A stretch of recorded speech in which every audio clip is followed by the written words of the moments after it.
It's Friday. Let's bring it in with me, Jarod, Hector, and Coach David Thorpe, and Henry Abbott. Well, guys, listen, it's a big deal when everybody's here. So we got to get some housekeeping things out of the way first. Henry, you have an announcement for us? I do. I signed a book deal. Kind of a thank you. A little bit of a bucket list thing for me. I don't know if the world's like reading a lot of books right now. But I am. I don't know if the world can read. I got books all over this room I'm in. I've always wanted to do this, and I spent a lot of yesterday with my editor, Tom Mayer at Norton, who's like the greatest dude. His brain is like so much better than my brain. And it's called Ballistic, which is a word Marcus Elliott uses all the time. And it's kind of about how the world of injuries has changed tremendously in the NBA, so that instead of getting injured and then going to see a doctor, you figure out how you're moving strangely much before. That's coming to all of us. And that's what the book is about, is how we're going to learn how to move like a shooting guard, which is what we all want to do anyway, right? I mean, maybe a 6'10" small forward. I don't know. If that's how you'd like to move, Jarod, this will be the book to tell you precisely. Get your pre-orders in now. You're going to be a 6'10" small forward. Just after purchase. Listen, I say to my parents every day, your lives can be dramatically different if I was a 6'10" small forward. Just putting that out there. So is that their fault? Yeah. It is entirely your fault. Dorian Finney-Smith just talked about this. He just signed an extension yesterday. And early in his NBA career, he was an undrafted player from Florida. His mom worked at like Checkers or Staples or something like that. And he was so happy to say she can just relax now. It was just an amazing moment. Yeah. Oh, that's one of the best stories about when guys go pro, when their dreams are realized, is the sacrifices that people have made in their lives to help them get there, right? Because of course they have to have immense talent, but you need a lot of help on the way to get there. And for them to give back to the people that help them, I know it means a lot to them and to the people who get it. So that's wonderful. You want to make our other announcement now too, Henry? This one's not as fun. Everything that we do is about to go down precipitously in quality and joy and professionalism because we're losing legal. Judy is we could speculate about what she's going to do next if you'd like.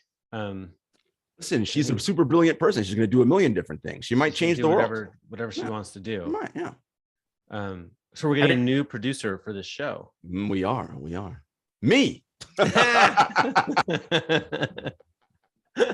Yes. So, folks, we are still doing Mondays and Fridays. Bring it in.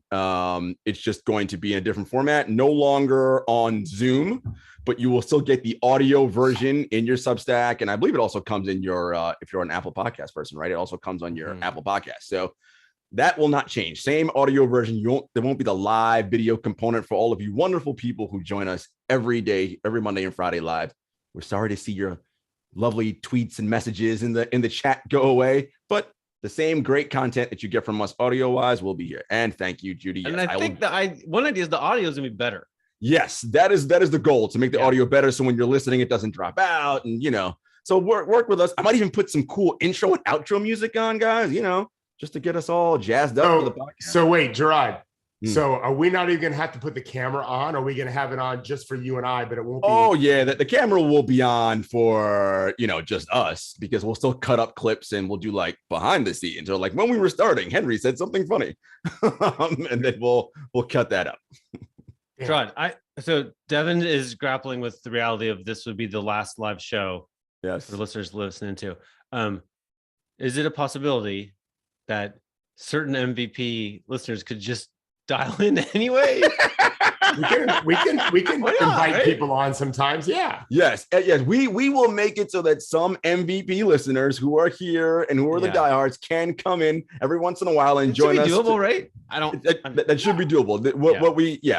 I'll let you know as we work through our platform kick. Look at you guys catching me on the spot here live. I know. Add more people, Dread. It'll be fine. I go, will it? Hey, new producer. Here's a complication. Hey, no problem. Figure this out, guy. It's like, oh, nope. I got it. Let me just take a quick opportunity to not just thank Judy, but to just for anyone that's listened all this time. It isn't easy to not be a basketball expert on our show because I'm definitely the worst. My brain just flies from spot to spot, and it drives Henry crazy sometimes when he's about to make an amazing point, and I quickly divert it to left field or Alaska. And that's why I think why we scripted it the way we do. And Judy has been so amazing at managing that and following our script as good as possible, but also recognizing, ooh, these guys are going off script, so let me grab it. I definitely greatly appreciate all that she's done to make us look better and smarter and more polished.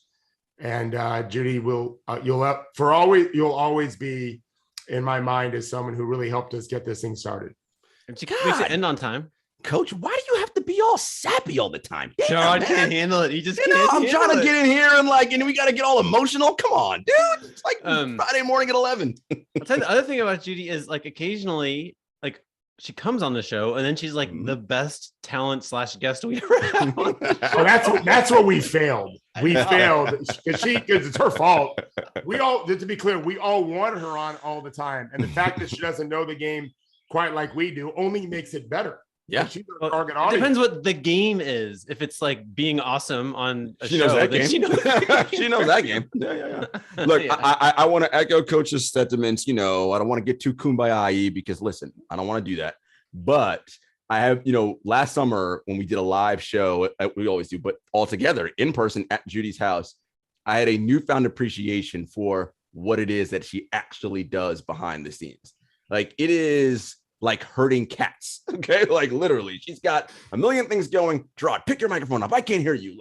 Pulling up this thing, do this. It's she is a wizard, which is probably why she, wizard running her house, running many other things in life. She's very good at stuff. So kudos to the super talented Judy Goodwin, and whatever she decides to do next, we have some ideas. I don't want to put it out there. She'll be really, really awesome at it. So thank you, Judy. Thank you, Judy. Thank you. Are you going to stay with us, Henry? Yeah. I'm totally unprepared, but if that's what you like, that's your Well, you edited my 6,000 word piece. I think you'll be just fine. Okay. All right. So the NBA is drunk. That's what's been going on the last 24 hours. Just bombs after bombs of people being traded. And I think, guys, in large part, it's because of the play-in, right? The last couple of years, owners have lost money because of ticket revenue, sponsorships, all that stuff. And they're all look, if I'm within a couple of games of that 10 spot, I'm going for it, because not only am I going to get at least one game in my, play-in tournament, if I win 2 and I get in the playoffs, that's 2 guaranteed home games, right? So that means more revenue and whatever. And if it's one thing billionaires don't like to do is lose money, even though they can certainly afford it. So we had lots and lots of trades. Let's start with the big one, the biggest domino that fell. Of course, everybody knew it was coming, but God, we've been talking about it for seems like a month. Ben Simmons is in Brooklyn now. James Harden is in Philadelphia. Andre Drummond, Seth Curry, 2 first-round picks are also in Brooklyn. Paul Millsap has gone to Philadelphia as well, and DeAndre Bembry was released. Now, we know about the immediate things, right? What they both do. But, Coach, you talked about something interesting, specifically what this means for Brooklyn, not in the short term, but the long term, because you think the short term is going to be much quicker transition for Philadelphia, but Brooklyn may be better in the long run. Yeah, I'm curious if you guys agree or don't agree, but I think that on the Brooklyn side, we've talked about this on the show, Ben Simmons, you don't need 3 incredible scores when one of those scores is KD and the other is Kyrie. Those guys are enough on offense. I think that what Simmons does defensively, what Simmons does as a shot creator, especially as KD ages up even more, is going to work out really well. And then I think the challenge for them is going to be in the short term defensively. There's just not a lot of games left, right? KD is coming back after the All-Star game, we think. We don't know when Ben Simmons is coming. Joe Harris is going to be out. We don't know when he's going to come back. Seth Curry helps modify that some and mitigate it a little bit. But I think offensively they'll fit in just fine. I think defensively is hard. It's hard to connect the way you need to, considering how loaded the East is.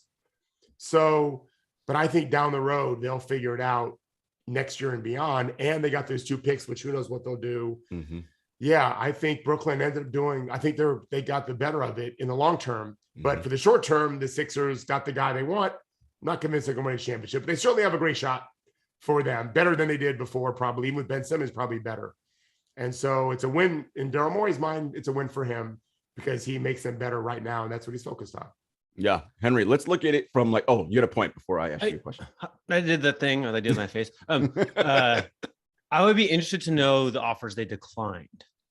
Right. It seems very obvious that Daryl Morey and the Sixers, Devin just put in the chat a report that the Sixers hired Daryl Morey to get James Harden. Right. This is the way to give away leverage. Right. So if you're the Nets, you're like, why don't you throw in a couple of picks? And even though, Harden's going to be a terrible contract 1 year soon. We don't know when. Right. With luxury tax implications. And it's just, that wouldn't seem to be the player you'd need to bribe with a bunch of picks to get, right? So Josh Harris is going to cost Josh Harris a fortune. Like, what did they turn down? What were the other ones? Like, did their tunnel vision on Harden like make them pass up some? I bet it was some amazing stuff, right? Daryl put all that work into raising Simmons' value, and still had to throw in a whole bunch of stuff to get his guy. In 3 years, we might look back, and the Sixers probably won't have won a title, and they'll be strapped. They're going to be Joel Embiid will be. With who, right? I thought about this morning, Henry, to your point. I have a hard time believing they couldn't have got Derek White and DeJounte Murray and maybe even Jakob Poeltl. They definitely could have gotten that. I think that's a better over 3, 4, 5 years than James Harden for who knows how long. Yeah. But there is that sense though, right? And we know I talk about it all the time. Daryl's thing, 5%, you go all in, right? Of like the immediacy and like, if I have the chance to get an established thing, the thing being James Harden, I know what that is. That is the bet that I'm saying is better to make than the potential of what DeJounte Murray and Derek White could be down the road, right? You and I disagree. We agree, Coach, that that's the better way to go because it gives you more bites at the apple in the future as opposed to, well, if it don't all work out perfectly, which it almost never does, now you're screwed because what they're going to be soon is the Lakers with Russell Westbrook, right? You're going to be with a guy who's going to make $60 million a year, who's going to be in his mid-30s, who people are going to be like, I don't want that dude, right? And then you have no other choices. So on the Nets side, looking back, Henry, I love this for them because now their future, yes, Durant's aging and older and is 33 and signed for the next 4 years, but your other person signed for 3 years is 25.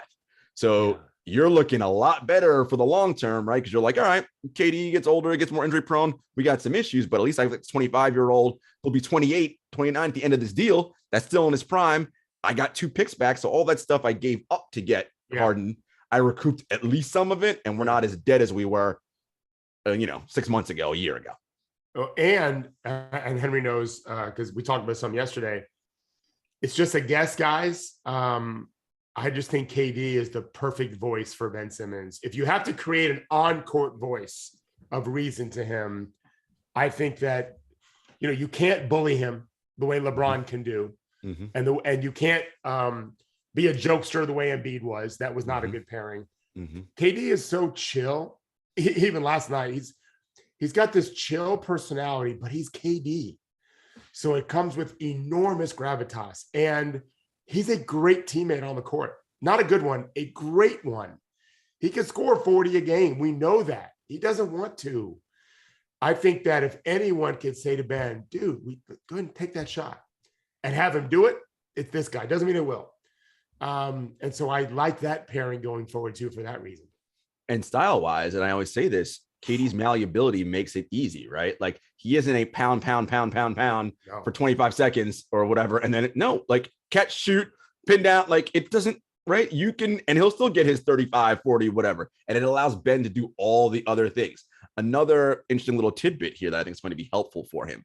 Of course, we know, and we talked about this, trust is the major issue why things didn't work out in Philly. How are they going to start to establish that in Brooklyn to make Ben feel safe ultimately, right? So that he can do what he needs to do, because it's not all about Philly being untrustworthy and Ben was, the perfect soldier. He has things he needs to work on as well. I think having Patty Mills on this team is going to be very, very important. The Australian connection. He's known him since he was a young kid. And Patty's the kind of guy is, Coach, you talk about the lasso, the wrap your arms around, like all the love and all that kumbaya stuff that I'm like, let's stop talking about that. But that works, right? Patty's the guy, and that's going to be good for Ben, right? You're not gonna So have you someone... believe in it, but you just don't believe in it. Oh yeah, I believe in it. I just let's be clear. When we ever get together in person, you all guys the hugs. When I'm there too, he's gonna hug me for like 11 minutes. For I'm gonna stop. For sure. Right? I know the real drive. A lot of love inside that tough exterior. A lot of love, but I got an image to maintain. I can't be out here on this kumbaya stuff.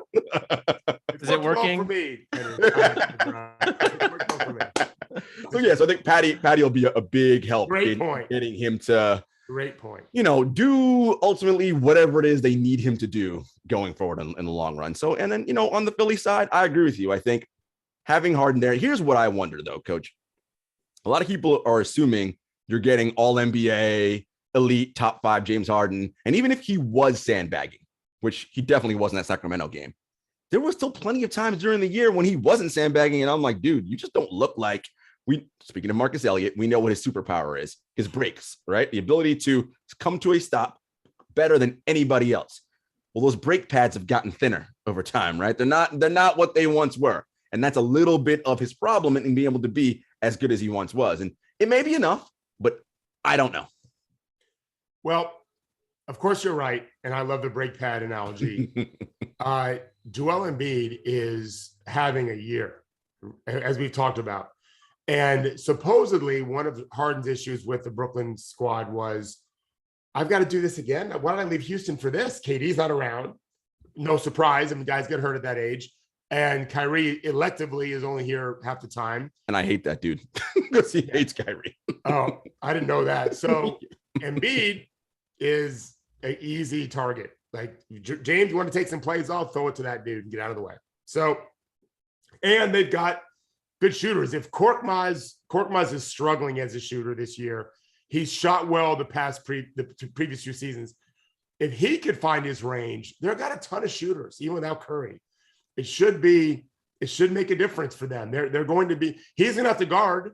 It's going to have to matter, but he should. He's trying to win a championship. That shouldn't be a problem for him. And Embiid's a great helper behind him, better than anyone he's had before, really. So that'll make a difference too, I think.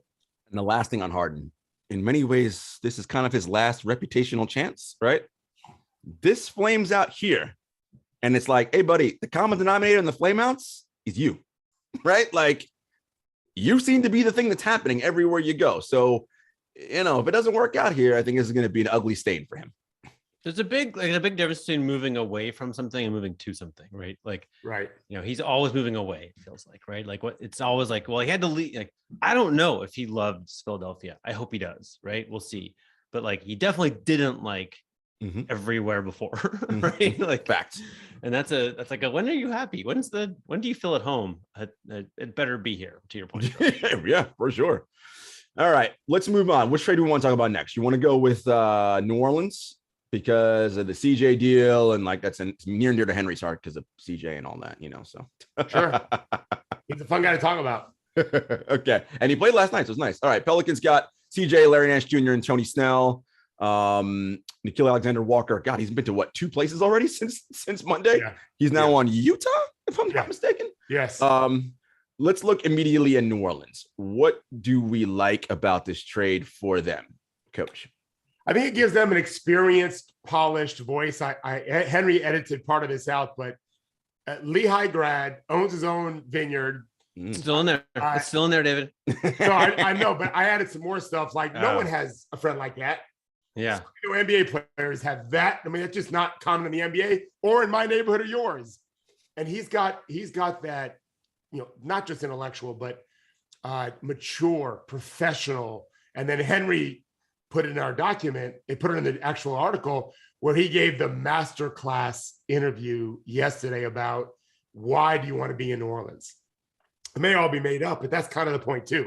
Sometimes you have to fudge a little bit, like we all do. We all tell little white lies to people we care about if it makes sense for the longer term and building the culture. And so I think that voice is going to matter.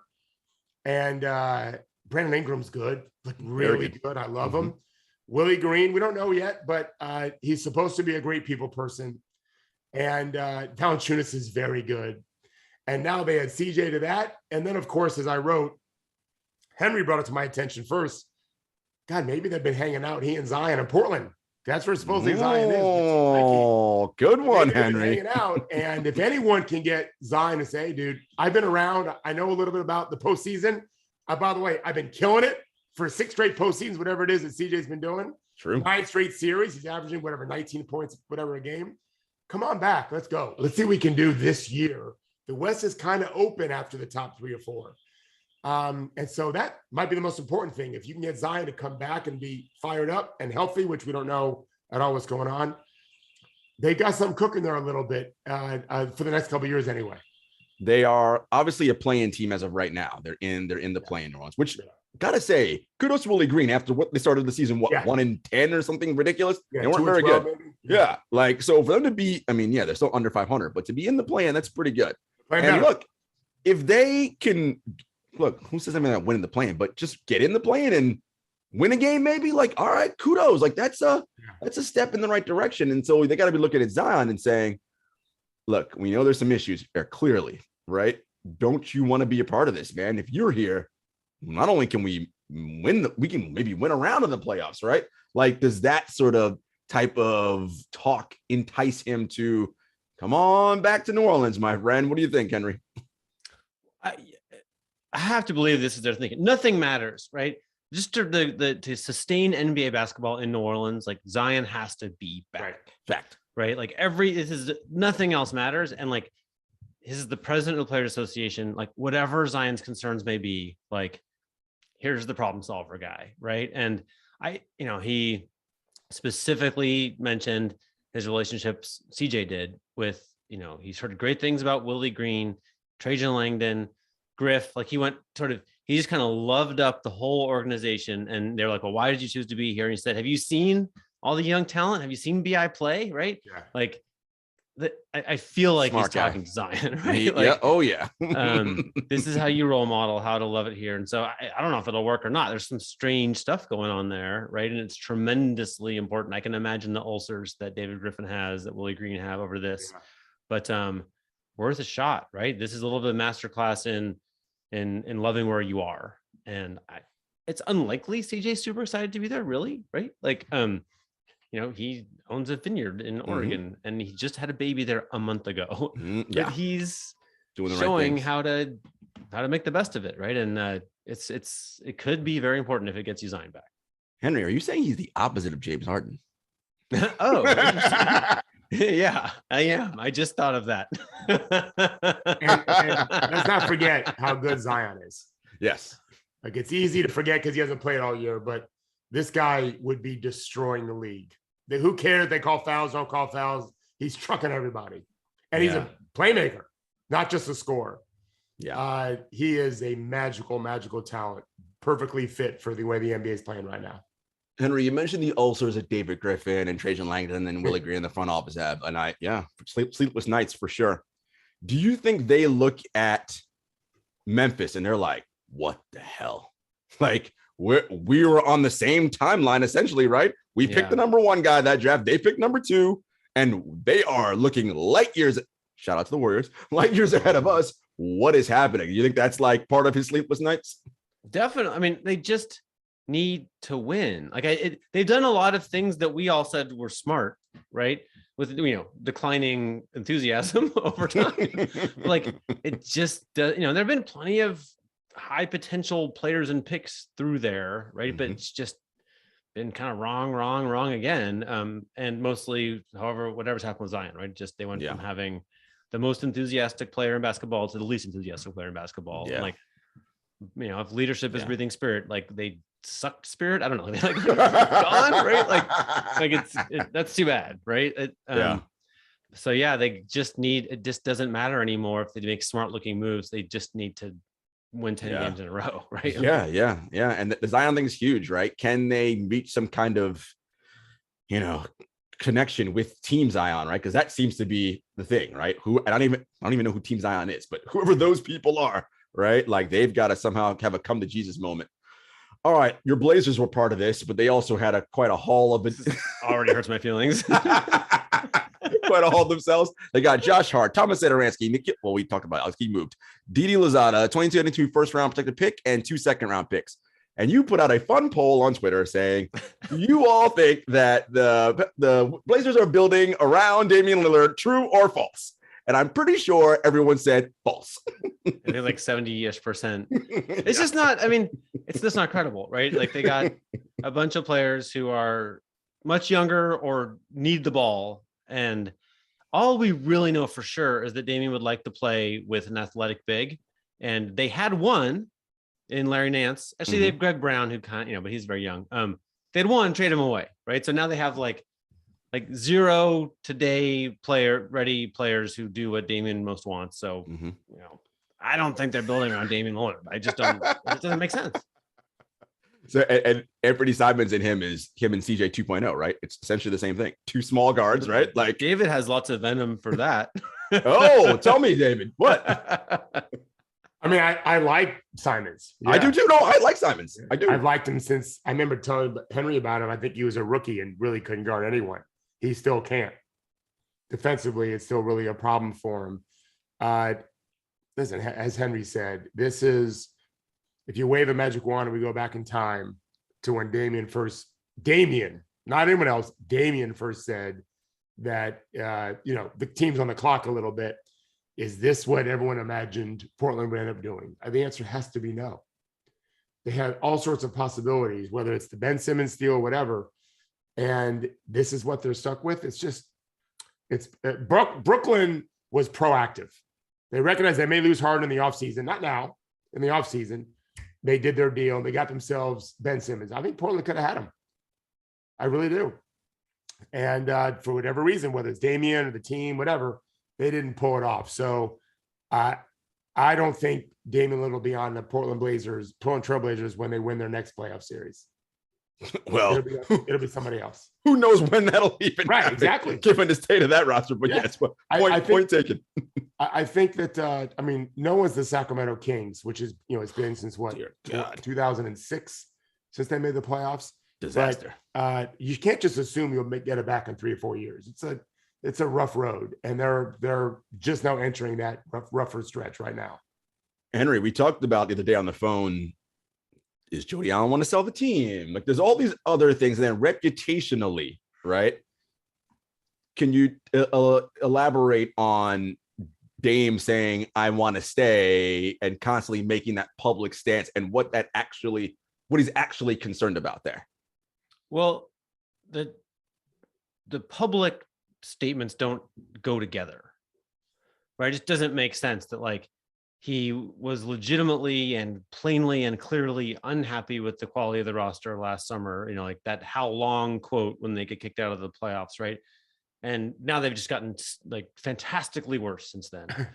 And now he's in actually, and he's also said, by the way, that he won't play if they're playing for a draft pick, which it looks like they're playing for now, right? So correct. So he's demonstrably not in a bunch of different ways. It doesn't make sense. So I called around, just basically, I published that story, but, one theory that some people just think is inarguably fact, and I don't know, but it sounds kind of outlandish to me, is that the team and he would like to get a divorce, as it were, but no one wants to file the paperwork. No one wants to be the one to go first. So Now it's this little trick of, will Damian demand a trade? Then they would trade him. The whole point is, if the team trades him and he looks like he's just the captain of Team Grind, then the team is unpopular with its own fans, right? He's like the Babe Ruth of Portland, practically. And so they don't want to do that, which seems kind of chicken to me, honestly. Like meanwhile, he doesn't want to. Well, there's that one little wrinkle I didn't explore, but like you don't want to demand a trade unless you have a trade. Correct. Right. Like you want to know exactly which trade you want, and you want to know that it works for all parties. And I'm not sure that they have that. I'm not sure they don't, but maybe there's a time. And there's also this suggestion of, he has a pretty significant contract extension opportunity this summer, and only if he signs it with the team where he is. So there's a little window now between now and July 1st when it might not make sense to raise a big ruckus. You might want to just hang in there and get your $107 million more dollars, then think about being publicly problematic if you want to be. Yeah, no, I mean, if anyone, the team can withstand it, right? To your point, them being chicken, like you're the ones who can deal with it because you're not gonna. The Portland fans aren't always going to be like, forget it, we're never going to Blazers games again. Like that's. Although to be honest, like their first game after that trade was the trade to CJ. Mm-hmm. I mean, I've been a Blazers fan basically my whole life. Like, I don't remember. I'm sure it has happened, but there were empty seats in like the first row. Whoa, there were empty really? seats all over the lower bowl. So they really were like, okay. It's a different kind of vibe. I was like, there have been some empty seats this season in general. And now I'm like, that's interesting. Okay. All right. There's one other factor here we need to mention. I'm gonna read off some numbers here. And let me see if that clues you in on it. Okay, you ready? Mm-hmm. 32, 32, 33, 31, 33, 16, 19, 24, 16, 42. You know what those numbers are? 3-point shooting percentage of Blazers roster.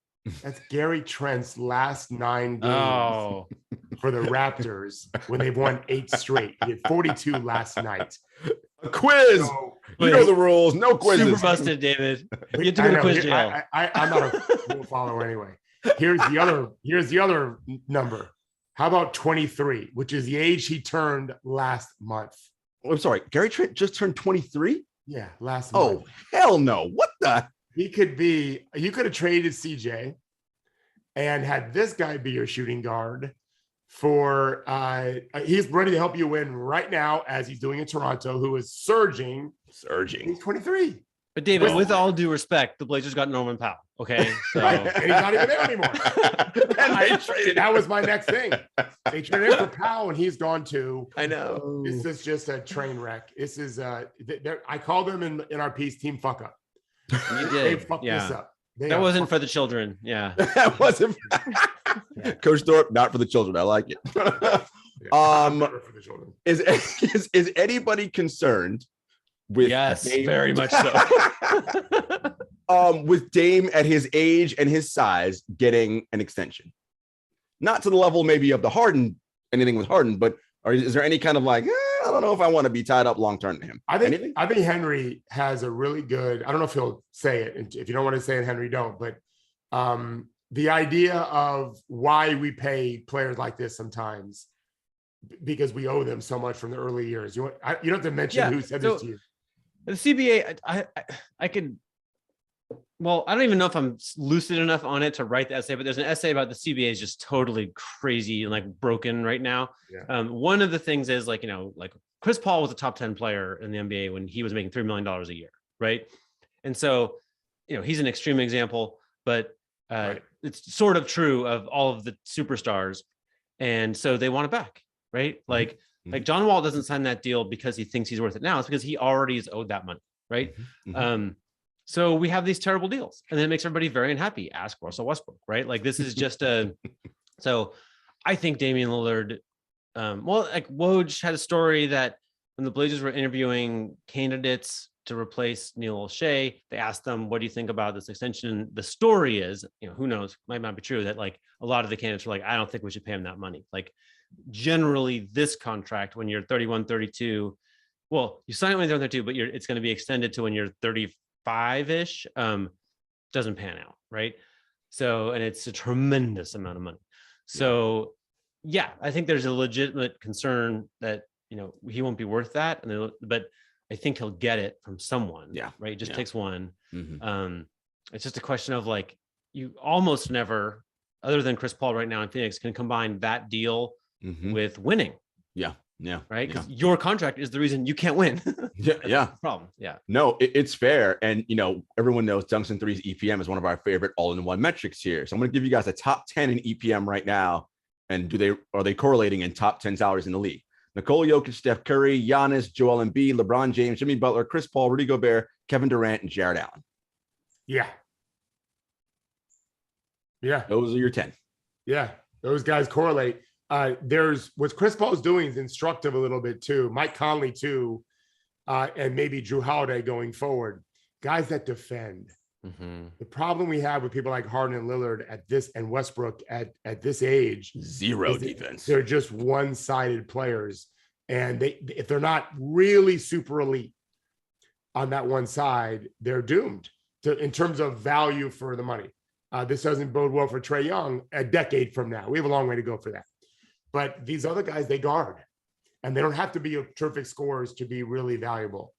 And this is where I think Lillard and Harden both they're risky. Well, and I think to your great point, David, like Devin Booker gets to be like one of the first all-star draft picks off the bench on a little TNT thing last night, because he's how old is he? 25. Because he's a 25-year-old, just brilliant, like athletic prime scorer, right? Yeah. Buckets. So Chris Paul, who doesn't need to dominate the ball in offense to deliver to his team, like he can make you better on defense, and he can make you better. Like, but if Damian or James Harden, like they have to be with the ball, yes, which means Devin Booker doesn't get the blossom next to him, right? But like, yes, you want your team to have all your John Morants and Devin Bookers getting the ball as much as possible while they're able to really move and score. Mm-hmm. And yeah, it's just hard if LeBron struggles with this, right? Like LeBron doesn't have prime young scorers blossoming next to him. He basically never does, right? Got it for a hot second with Kyrie, and they don't like it. Coach, you said there were zeros. I said there were zeros on offense. That would actually, they'd be better if they were zeros on defense. They're negatives, all those guys on defense. You'd actually be better if you were a zero on defense. Yeah, if you're net neutral, net neutral on defense and great on offense. Yeah, it's fine. Right. Terrible. What's next, Jarod? What other trade? Cavaliers.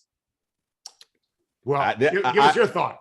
Well, listen, the reuniting of Caris LeVert and Jarod Allen is near and dear to my heart. Yes, exactly. When I first started doing this, Caris is one of the first players I got to interview in my journey. And, I always say this, Henry, rookies are the best interview because they're dumb and don't know any better. So they'll talk to you forever and say everything. And it's awesome. Halfway through their rookie year, they're like, oh, I ain't saying shit to this guy anymore. Right? Like they learn real quick and shut up. But Caris is wonderful. He had the health scare, which, by the way, that trade that was able to find out with the medical, thank God for that, or else maybe we never would have found out what was going on with him. And anyway, he takes some burden off of Darius Garland, right? He's young and he knows how to play with Jarod Allen, and he kind of fits in with that whole culture there. Now that he's with them, he's always been at least a net neutral defender, and I think he can be a slightly plus defender because he's got size, right? So that helps them. Look, I love what Cleveland's doing. They're on their timeline, and this wasn't a high-risk move for them. Like, we're all good. If it works out, great. If it doesn't kill us. So I love it. Me too. I think the team is fired up. Like, yes, we got this guy who can really score. He's done in playoff games before. I'm glad you mentioned the Jarod Allen connection. Henry and I talked about maybe this morning that I'd forgotten about that. I like that. This is Cleveland. I mean, the teams below Cleveland are going to make a run. Sixers included. The Raptors are running right now, but they're not going to go anywhere. And Mobley and Jarod Allen guard as bigs, and defense plays and travels. So the East is going to be a phenomenal down the stretch in the postseason. And let's just hope, I don't want to go back to net Sixers, except to say I want that round one. I want that not round two, round one. An actual fight might happen in that series. Like that might happen. Like somebody might get into a fight. Oh, not might. Yeah. Heavy odds here. Yeah. And it's gonna be when Embiid's mouth has to be elbow surgically removed from Simmons' mouth. Yeah. Because he's going to do that to him for sure. That's coming. Yeah. David, you did some kind of next level thinking about how Caris LeVert's presence could change Colin Sexton. Can you talk about that a little bit? Mm-hmm. Yeah. I think Sexton is made to be Lou Williams, Jamal Crawford, just off Jordan Clarkson. Like, this guy's got 6th man of the year written all over him if he'll accept it. Manu accepted at a young age. That's pretty rare. Normally, it doesn't happen so easily. And I don't know anything about Colin Sexton, but if he was willing to be the guy off the bench and let LeVert be the scorer in the starting group, one of the scorers, because Garland's great, that answers a big playoff question for the Cavs. Is we've got some depth in our second unit, and they got Kevin Love. So if he'll do that next year, I don't think they're contenders this year. They just don't have enough experience, right? And they might run into Toronto in round one, and I think that's a buzzsaw by then. Wingspan galore in that series. Oh my goodness, just arms and legs everywhere. Yeah, and they got Thad Young, which is the one real problem. Well, Toronto's 2 problems. I'm not sure they've got the center they need, though. Chris Boucher is definitely playing better, and they're not very deep. They've I think all their starters are like top 23 in the league in minutes, including 1, 2, and 3 in Van Vliet, Anunoby, and Siakam. So Thad gives them some depth, and he can play a lot of positions. So I think they could beat Cleveland, but it'd be a great series too. And he has hardly played, right? Like, Yeah. fresh. He's not playing for San Antonio. Yeah, Coach, I love that 5 of Cleveland with the 37-footers, Garland and LeVert. That's just so much size, and they're very switchable. And then to your point, if Colin Sexton is like, all right, I'll go 6-man year of the year role, him and Kevin Love in a 2-man game off the bench, really good. I mean, that's better than just about every team's second unit, Really right? good. I would like They could be really good if he'll buy it. You got to pay him, and he's got to buy into it. Yeah. Shouts to Kobe Altman and JB Bickerstaff, who just a couple of years ago were like, when LeBron left, we're like, this team's a disaster. They're never going to be good. And lo and behold, here they are. Well, I was thinking about that with the pace. David wrote about the Pacers, and like, exactly what the Pacers are in now is where the Cavs were just 2 years ago, right? Like, and that doesn't usually turn around like that, right? But it does. Yeah. Well, we're on them. Let's talk about the Pacers. So they got Rubio in that deal, some second-round picks. They got Tyrese Halliburton, Buddy Hield, and Tristan Thompson from the Kings, and sent away Domantas Sabonis, Aaron Holiday, and who am I missing? Well, I'm very impressed you're even attempting it. Jeremy Lamb. Well, I've got my little screen up here, so I'm just like, oh, really good. Yeah. And Jeremy Lamb. So look, from a Indiana side, it's clear, right? Henry just said it. They're going Cleveland route, right? We're in rebuild mode. We're trying to acquire draft capital, and hopefully we can salvage something good out of this, right? I mean, look, I'm surprised the Kings got off Halliburton, to be honest, but I guess Vivek thought I don't know what he thought. Let me not try to get in the mind of that dude. But they have Halliburton is a guy who I think and we know the Miles Turner situation, that's something that I think you can build around there, and they're clearly going to be in the lottery this year. So I like it for Indiana. How about you guys? I mean, yeah, I think they felt like I still think they're a little bit of no man's land because they got Miles Turner still. So they got TJ Warren still. And they got Malcolm Brogdon. Those guys are 29. Turner's younger. Turner's 25, I think 26. About to turn 26, I think, in March. They still got some weeding out to do. But I'd like to see the Pacers. Nothing against Rick Carlisle, who I like. I think I don't know that Rick signed up for this. You're probably better off kind of doing a do-over. Although Duarte is 24 as a rookie. Yeah, he's good. Yeah, got a couple years in the league now. He's not 18. But still, I think they'd be smarter to do a reformation project in a sense and rebuild. Let Rick go take over something or bump up into management. And then also they should hire my kid, Ryan Pannone, who's the best player development guy out there, who understands how you do it, like OKC. He understands how to teach guys how to play, how to deal with losses and suffering and keep them optimistic. But they're not going to do that, probably. Maybe they will. Some teams can be smart to hire Ryan, who's killing it in the G League again. But Halliburton, to your point, Jarod, I'm not super high on him, but there's no doubt he's got all-star potential. Whereas Sabonis is an all-star. Yeah. I actually like, amazingly enough, what the Kings did. They'll fuck it up, probably. They tend to do that. But Sabonis is very good and 25 also. Oh, I love Sabonis. He's not a terrible defensive player. He's just not great. He's solid. Top 25, top 30% of the league on defense, and top 5, 6, 7% on offense. They drafted Mitchell, which right away I knew they got some problems. Mitchell, Halliburton, Fox for two spots. Yeah. I don't that's the wisest thing in the world. And I think that Mitchell can really guard the ball, needs to learn better offense. Fox, maybe he'll come around a little bit. Halliburton maybe took some away. Alvin Gentry will be good for them in the short term. I'd like to see them. I think they'll end up hiring Frank Vogel. I'd like to see Gentry stay on as the offensive coordinator. Oh, help them on defense. Yeah, that makes sense. Do you like Doesn't Fox Frank better? Vogel have a job? I'm confused. not for long. Not for long. Not for long. Yeah. Do you like Fox better than Halliburton, Coach? I think he has a higher upside, and they probably have similar. The probably trajectory is going to be about the same. I think Halliburton, if he's lucky, can be as good as Fox has been until this year anyway. But I think Fox has a higher upside. He's more explosive as an athlete. Halliburton's a very steady player, but a bad defender. And he's skinny. They're both bad defenders, right? That's the problem. That's why Fox can't keep them both. He's such an elite athlete. He shouldn't be a bad defender. I blame coaches for that, not Gentry. He was the assistant for a long time. He shouldn't be a bad defender. He's too athletic for that. Well, that's like Westbrook, right? Westbrook shouldn't be a bad defender either Right. in his career, right? Way too athletic to be that bad on defense. Let's talk about your favorite team, the Raptors. Thad Young, Drew Eubanks, second round pick. Look, Raps, I agree with you. I'm not sure the big man situation's quite right, although I like Boucher a lot. Like, there are plays that I see him do where he can block a three-pointer at one end and then go to the other end on offense and do something amazing. Like, it's just, can you put it all together for consistent stretches? But man, and Scotty Barnes, of course, we know Pascal's playing all NBA level again. Good.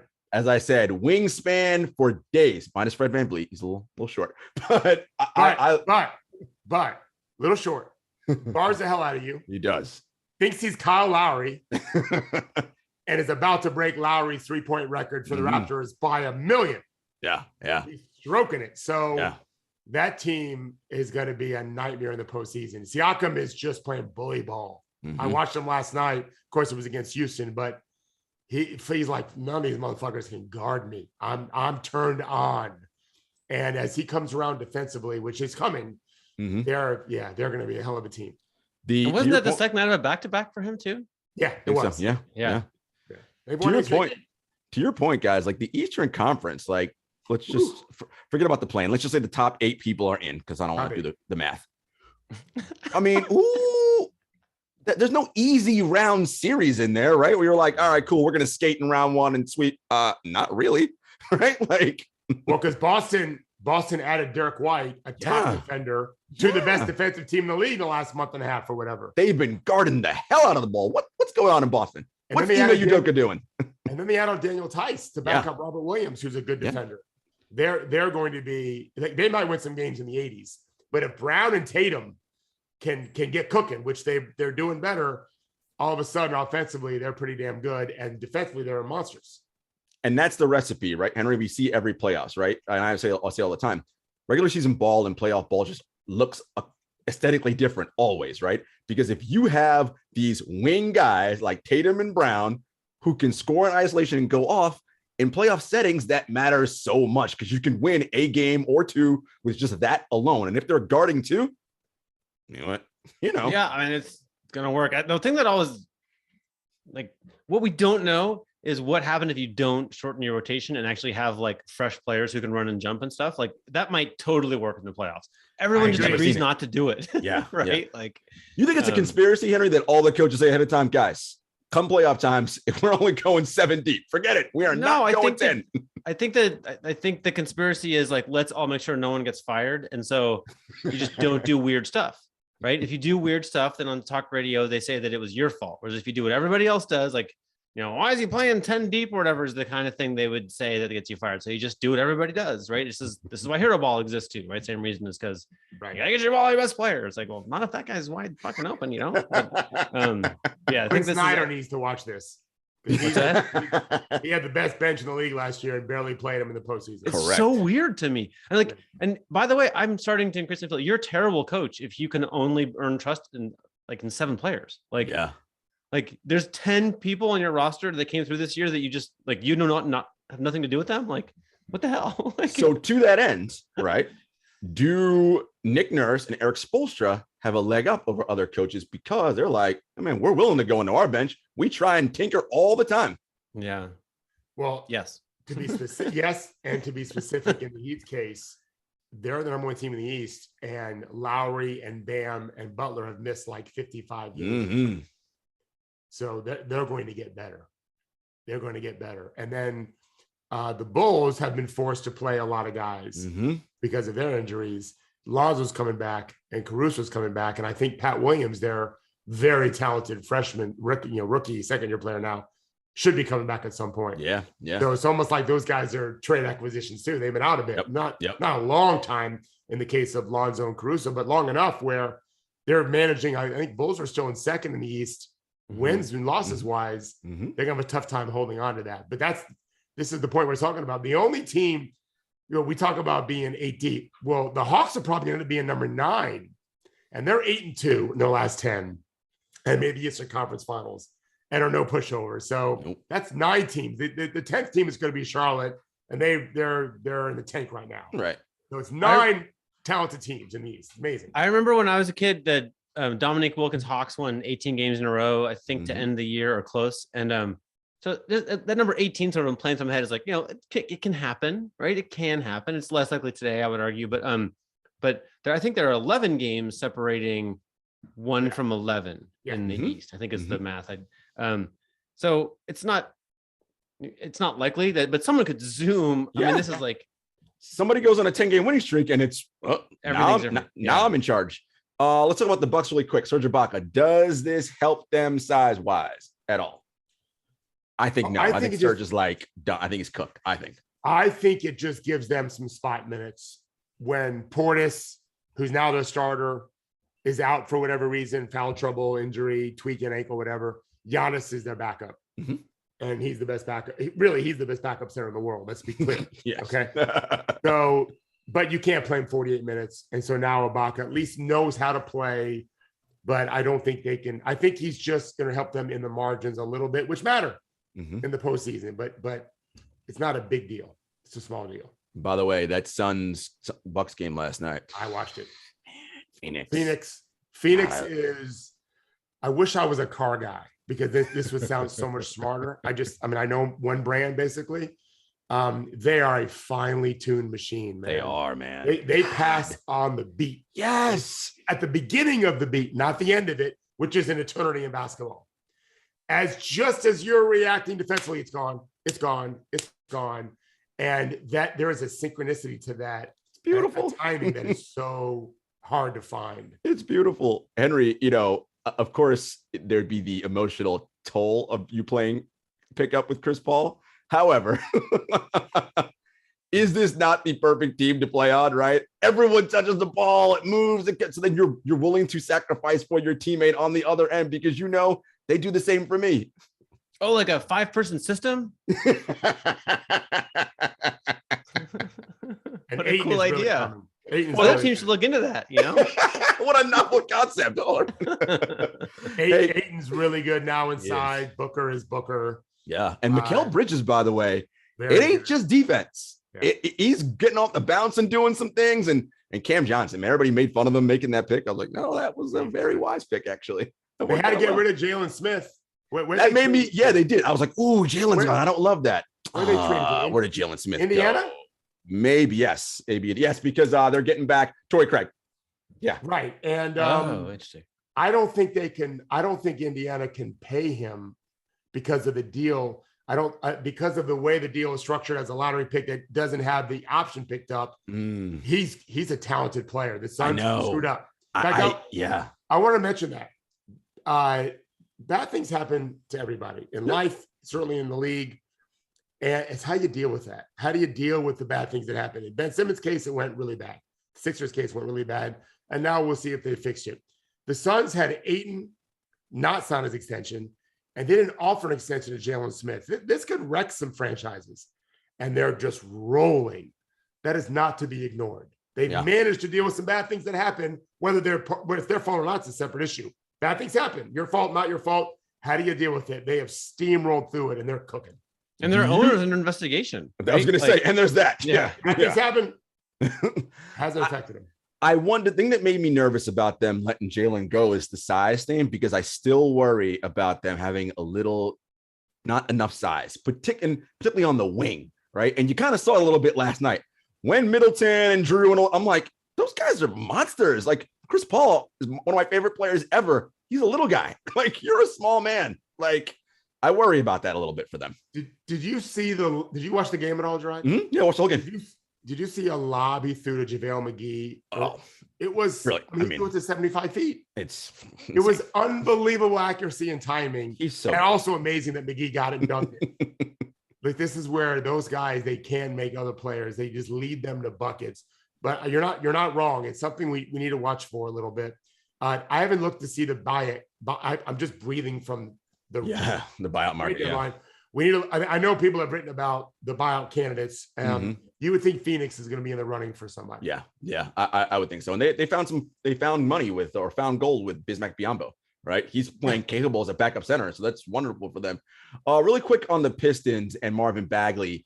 We like Dwayne Casey here. We think he's a good, breathing spirit leadership guy. Does that help? Because Bagley was one of these dudes who he was supposed to be that dude, and Sacramento, so didn't really happen for him. I like taking a flyer on him. Some people haven't liked it. People I know who have been on his team think he's super talented. Just doesn't really get it. This was a couple years ago, but I think he's got it. I know I've watched him play a ton his rookie year. He has a ton of talent. I love Dwayne Casey. I don't think it's the best spot for him with all these young guys. This is where I really think I told Ryan Pannone today, that's who should hire you. The Pistons should hire you. No one on the planet is more prepared to develop young talent and build a successful team than Ryan Pannone. And I'm not his agent. I get no money from him. I'm just telling you, there is an art to this, and he is a genius at it. And I like Cade Cunningham very much. You think he can take on coaching the Pacers and the Pistons at the same time? Yep, 100% not. But I like Cade, and I think they're gonna and Sadiq Bey and Stewart. Like Stewart, they got a lot of good guys. Now Bagley. Yeah. You need to have the right guy and then you got to build a team of development guys around him. Cade's every bit the third best rookie in this draft, and he might end up being better than Scotty and Mobley. Like, nothing's written in stone. Those three guys are special, and I ranked them top 3 for that reason. Cade's good. I mean, no, Cade's great. Can he be as good as the other two? I'm not sure, but they got to get the right guy. And Dwayne, put Coach Casey somewhere where they're ready to make the run to the next step. A defensive force, that kind of thing. That's what I would do. Jarod, can you hear my dog right now, by the way? I did. See, here's what's happening. It's like the nicest weather we've had in a while. It's sunny. And I closed she wanted to sit outside in the sun, and I closed the back door, made her come in. And now she's just like, you ruined her life. I mean, come on, Henry, what's the matter with you? The last sort of big one we'll talk about before we do our special top 5s are the Wizards and Mavericks. Yeah. So the KP Luka marriage over, which we kind of knew that was coming from the beginning. So Chris Porzingis, Ish Smith, and Vernon Carey going to the Wizards. Dinwiddie, Davis Bertans. I thought Satoransky was on the move too, but I guess not. Coming to the Mavericks. How do we feel about this deal? Yeah, Satoransky is with the Spurs now. They're gonna, I think they're gonna buy him out. I think that's right. I liked it for both teams. Dinwiddie was not meshing with the team. I think it was Kuzma or KCP made some comments last night post game about, well, now we got everyone just want to win games. That's it. That's a dig at Spencer. Nothing against Spencer. He just didn't rub guys the right way there, apparently. KP's always injured. I don't know if he's long. If it works out, the Wizards made a good move. They got rid of Bertans, who was overpaid and never playing.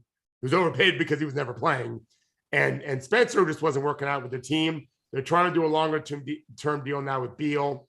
If KP works out, great, beautiful. If not, I don't know what they'll do in the offseason. They'll maybe keep him for a year. And Dallas needed another guy in Spencer in case Jalen Brunson walks. I think he's an unrestricted free agent. Yes. He could walk. But in the short term, they have another playmaking primary ball handler. That it's on the Luka show right now, and it's going to have to be that way for this playoff series. And Mark Cuban has someone to talk cryptocurrency with. See, everything works out for everybody. No doubt. Yeah, it is all good. Except my Dogecoin. And the Mavericks may be interested in the buyout of Goran Dragic from the Spurs. The whole Slovenian connection with Luka.